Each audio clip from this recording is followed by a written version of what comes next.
Fish tank माहित आहे? Fish tank आहे आणि त्या फिश टँक मध्ये आपल्याला काय सांगितलंय? लेंथ दिली, ब्रेथ दिली ना, हाईट दिलेली आहे. किती दिली आहे? तर 1 मीटर 40 सेंटीमीटर आणि 50 सेंटीमीटर दिलेली आहे.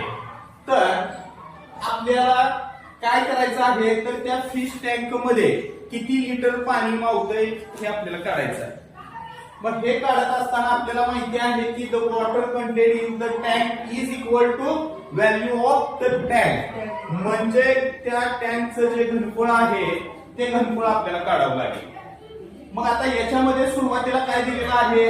लेंथ किती आहे? लेंथ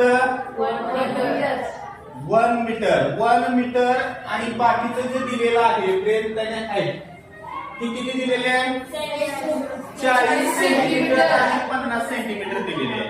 म्हणजे तुम्हाला दिले काय? लेंथ दिली 1 मीटर आणि बाकीचे जे दिलेले आहेत ते एकच सेम आहेत का? नाही.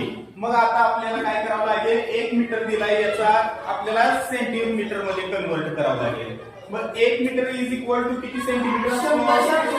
100 सेंटीमीटर. मग लेंथ आपली किती झाली? 100 सेंटीमीटर लेंथ झाली. त्यानंतर अजून काय माहिती आहे आपल्याला प्रश्नातलं? ब्रेथ माहिती आहे. किती आहे? 40 सेंटीमीटर. अजून काय माहिती आहे? हाईट. हाईट किती आहे? 50 सेंटीमीटर. आता आपल्या या सगळ्या गोष्टी माहिती झाल्यानंतर आपल्याला काय करायचं आहे? The water content in the tank is equal to म्हटलंय value of the tank.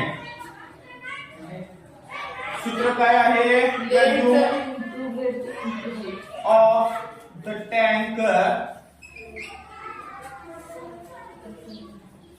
Is equal to काय आहे सूत्र?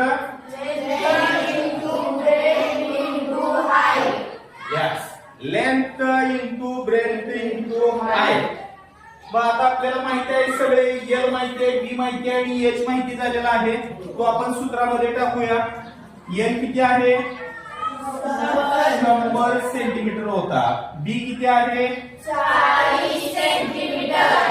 आणि हाईट